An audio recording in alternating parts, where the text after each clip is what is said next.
Біздерге сабағымызды бастамас бұрын қызықты тапсырма келіп тұр, яғни ребус. Ребусымызды шешіп көрейік.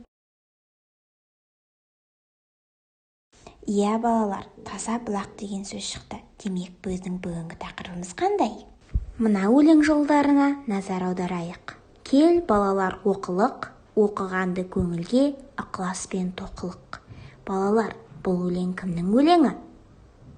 Иә, бұл өлеңнің авторы Ыбырай Алтынсарин. Демек біз бүгін Ыбырай Алтынсариннің таза бұлақ әңгімесімен танысамыз.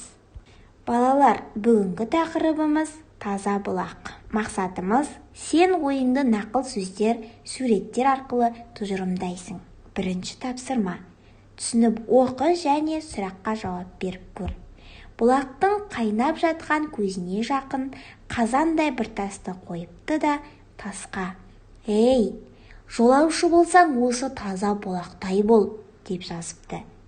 Осы жазуды сен қалай түсінесің? Бұл сұрақтың жауабын таза бұлақ әңгімесінен тауып көрейік. Бір бұлақтың басында 3 жолаушы бір-біріне кез болыпты.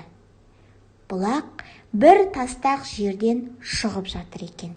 Айнала қалың ағаш, жапырақтары бұлақтың үстіне төгілген, суы мұздай салқын, шыныдай мөлдір, өте таза бұлақ екен. Бұлақтың қайнап жатқан көзіне жақын жерге қазандай бір қара тасты қойыпты да тасқа: «Ей, жолаушы болсаң осы таза бұлақтай бол», деп жазыпты. 3 жолаушы бұлақтан шөлдері қанғанша су ішеді. Тастағы жазуға көздері түседі. Сонда бір жолаушы тұрып былай дейді: «Бұл жазылған ақыл сөз екен. Бұлақ күні-түні тынбай ағып алыс жерлерге барады. Бара-бара кеңейіп, үлкейеді. Бұған жол-жөнекей кішкене бұлақтар қосылып, үлкен өзен болып кетеді. Мұнан мынадай ғибрат алуға болады. Сондай адал қызмет қыл, еш уақытта жалқауланып тоқтап қалма. Сөйтсең, ақырында сен де үлкейіп, мұратыңа жетесің дегені деп білемін», дейді. Сонда екінші жолаушы басын шайқап: «Жоқ, мен бұлай ойламаймын», дейді.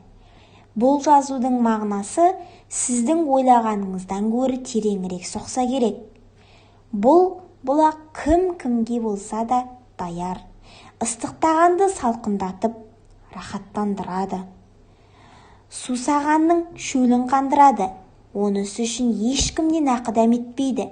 Олай болса, бұл біреуге жақсылық етсең, ол жақсылығыңды ешкімге міндет етпе дегенге ақыл болады». Жолаушының үшіншісі көркем жас жігіт үндемей тұрады. Жолдастары: «Сен не ойлайсың?» деп сұрады. Жігіт айтты: «Менің ойыма бөтен бір нәрсе келеді. Бұл бұлақтың суы бір орнында тұнып тұрып, шөп шалам түсіп, лай қоқым болса, бұған адамнан гөрі айуанын тық болар еді. Бұлақ күні-түні тынбай ағып тазаланып тұрғаны үшін бұған адамын тық. Олай болса, бұл жазудың мағынасы мынау: көңіліңді, бойыңды осы бұлақтай таза сақта. Бұлаққа қарасаң, күн түссе күннің, шөп түссе шөптің сәулесін көреміз. Ендеше көңілің сол сияқты сыртқа ашық көрініп тұрсын дегені ғой деймін», депті Ыбырай Алтынсарин. Сабағымызды ары қарай жалғастырамыз. 3-ші тапсырма. Мәтіннен суреттегі бұлақ сипатталған жолдарды тауып оқы. Бұлаққа қатысты көркем сөздерді дәптеріңе жазып ал. Олай болса, тапсырманы орындауға көшейік. Мәтіннің ішінен бұлақты сипатталған жолдарды таптың ба? Қане, іздеп көрейік. Дұрыс айтасыңдар. Айнала қалың ағаш, жапырақтары бұлақтың үстіне төгілген, суы мұздай салқын, шыныдай мөлдір, өте таза бұлақ екен. Бұл сөйлем бізге бұлақты сипаттап қандай екенін білдіріп тұр. Келесі кезекте 5-ші тапсырмаға назар аударайық. сызбаға қарап, Ыбырай Алтынсарин туралы не білетініңізді тұжырымдап көрейік.